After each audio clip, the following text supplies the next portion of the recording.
Not educational, not informational. This ain't even entertaining. I actually came up with a title for this one, but it was too long. I'm gonna tell y'all this title. It's called Kid Geekin, pre-internet. It shows the age. A couple of subjects I'll broach on, and I'll tell you. Like, all right, when you a Kid Geekin, like, you know, get into anime, get into cartoons, get into music, get into anything, you're only afforded the access that you have. You really, especially back in the day, you didn't have like a way to know where to find this stuff. You'd be lucky if you copped it at the record store, video store, wherever you could, libraries. I used to love going to the libraries, because the libraries in the city that I was growing up in, you know, you'd have it was weird. It was like they had your electronic card catalog, because there was like a primitive form of internet where you could find out the location of which whatever you're looking for was available at that library, you know, to check it out. That's how I found a lot of CDs and stuff. And the cool part about it was that turned me on to a lot of underground tracks that you wouldn't expect to have into a library. You're like, how'd I find Brother Lynch Hung's Now Eat soundtrack in the public library? Just chilling. You know, that's how I saw, like, why, that ain't how I saw Akira, but I could have. It was a weird city I was in. Had to pause it, extending my editing skills. Anyways, like, you know, Kid Geekin, you know, when I was little, there was a lot of cartoons I used to watch at the video store where you rent them, because, you know, they had the kids section, and I lived right next door to the video store. So, you know, we were able to take a VHS or whatever, longer than the kids section. We throw it in the VCR that they had set up for the kid so that they could sit there and watch it while their parents shopped around. I ain't come with my parents, so I used to sit through a lot of stuff. That's how I would get my anime fixes. And, you know, they'll put a lot of stuff in the kids section. And it was like, wow, you guys clearly didn't vet this stuff. But, you know, that was how it was back then.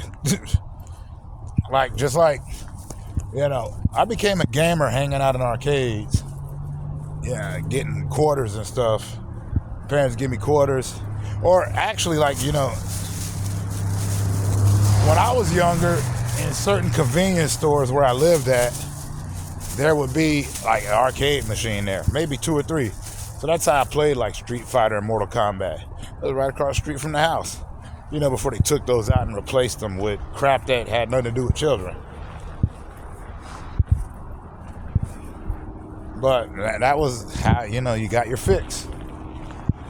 You know, outside of libraries and stuff, I'd read a lot of manga. Yeah, read a lot of manga and comic books at the bookstore. So that's how I got hooked on graphic novels in general, you know, multiple issues of comic books put inside of one thing in a novelization, usually involving a story arc. I'm just saying that if you were into something, you made a way. And people are like, oh, why didn't you just buy it? The title says it all. Po Kid. Not only poor kid, broke kid, homeless kid. And pre-internet. And I'm not talking about where internet's available to everybody, damn near everywhere. I'm talking like, if somebody had a modem, you were slightly lucky. I remember when America Online popped off. It was that thing. A lot of y'all are way too young for that. I just like showing my age on here because I made it through all that. But it was cool because then you find like-minded kids and we'd see these shows. And depending on what state you were in, which I didn't know till like recently, just leaving states, traveling, like everything didn't come on everywhere. So like, you know, when they call it anime, which they always have, but when I was coming up, they called it Japanimation. And this was way before even they would put it on the Sci-Fi Channel. Or as, you know, this is way before Saturday Anime. You know, they play it at like really early, or they have a little marathon at night. That's the stuff you never seen before. And they had classics. And even like TBS would put them on. But I found out that not every network did that. And I even remember where if you had an old enough TV, like that, like an old color TV, you had your UHF channels. And it'd be with a wrench. And be like UHF channel 39.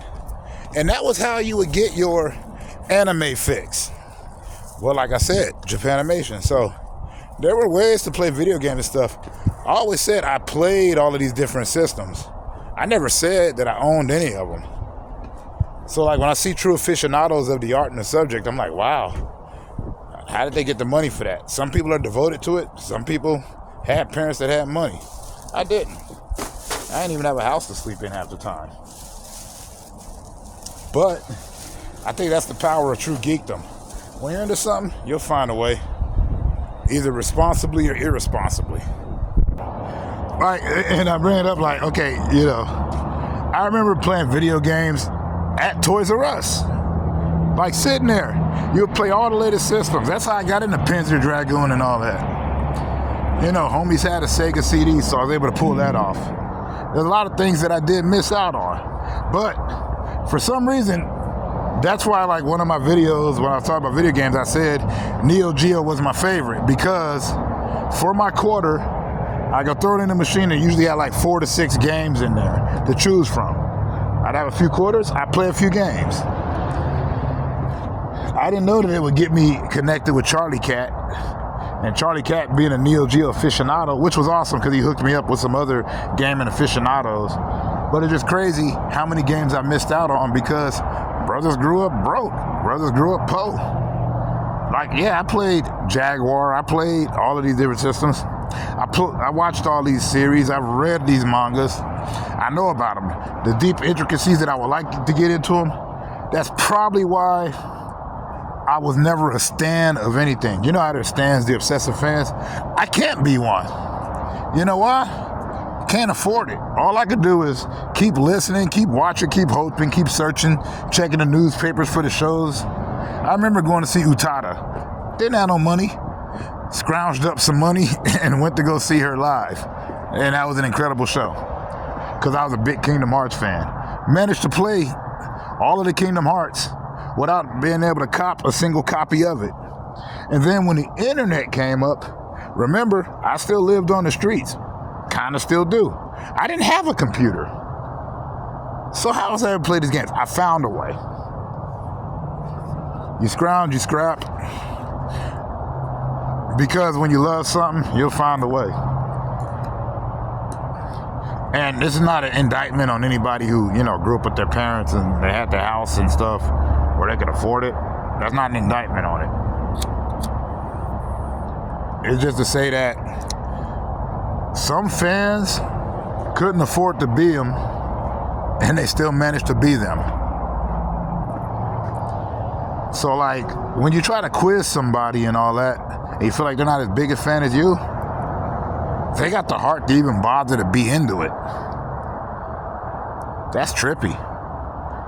Educate, you know, without being a jerk about it, because there's nothing wrong with being ignorant. It's like my sister told me. She said, I will tell you when I'm ignorant on something, because she's saying, please teach me.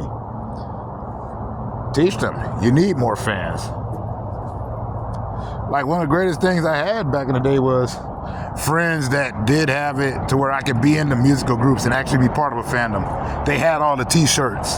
They had all the albums, so I could sit there and listen to the songs and, you know, sit there and listen over and over again and learn that. But nobody ever got that. Probably because I was secretive. But yeah, I don't know. When somebody doesn't really know anything about it, that's why on this channel, I be sitting up here going, you know, I talk about it, but I don't sit here and act like I know all about it, because I don't. I'm always waiting for somebody to teach me something on these. I love learning about new fandoms. Because for the people that can't afford to access it, it means the world, trust.